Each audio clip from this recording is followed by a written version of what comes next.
Last ভিডিওতে আমরা দেখছিলাম একটা ইমেজকে কিভাবে কন্টেনারের ব্যাকগ্রাউন্ড ইমেজ হিসেবে সেট করা যায়, অর্থাৎ ইমেজের শেপটাকে গোলাকার বা কন্টেনারের আকৃতি যেভাবে আছে সেভাবে দেওয়া যায়। আজকে আমরা দেখব সার্কুলার অ্যাভাটার সম্পর্কে। আমরা যে ইমেজটাকে গোল আকৃতির করছিলাম, সেম কাজটা সার্কুলার অ্যাভাটারের মাধ্যমে অনেক ইজিলি করা যায়। তো চলুন সেটা কিভাবে করে দেখে আসি। ফার্স্ট আমরা কন্টেনারটারে এখান থেকে রিমুভ করে দিই, ক্লোজ কেটে দিলাম। দেওয়ার পর আমরা আমাদের উইজেট সার্কুলার অ্যাভাটারটা নিয়ে নিই। এখানে সার্কেল অ্যাভাটার নিলাম। সার্কেল অ্যাভাটারের মধ্যে ব্যাকগ্রাউন্ড ইমেজ বলে একটা অপশন আছে। ব্যাকগ্রাউন্ড ইমেজের মধ্যে আমরা দেব ইমেজটা কোত্থেকে আসতেছে, অর্থাৎ নেটওয়ার্ক ইমেজ নাকি অ্যাসেট ইমেজ। ঠিক আছে, তো আমরা এখানে নেটওয়ার্ক ইমেজ দিই। নেটওয়ার্ক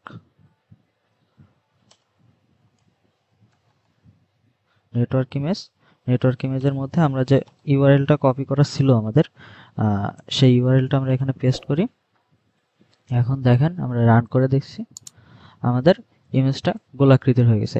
এখন এটা ছোট বড় করার জন্য সার্কুলার অ্যাভাটারের মধ্যে আছে আমাদের রেডিয়াস প্রপার্টি।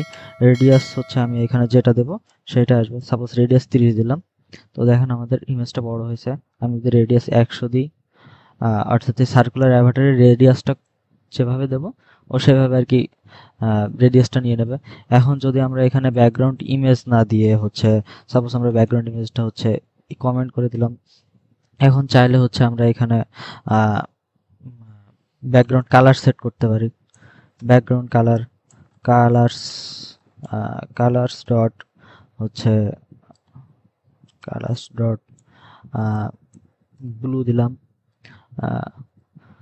তো এভাবে আর কি একটা কন্টেনারকে আমরা গোলাকৃতির করে যে কাজটা করতে পারি, সেই কাজটা সিম্পলি কন্টেনারে এত ডেকোরেশন ইউজ না করে সিম্পলি অল্প খাটুনিতে আর কি আমরা সার্কুলার অ্যাভাটার ইউজ করে সেম জিনিসগুলো করতে পারি।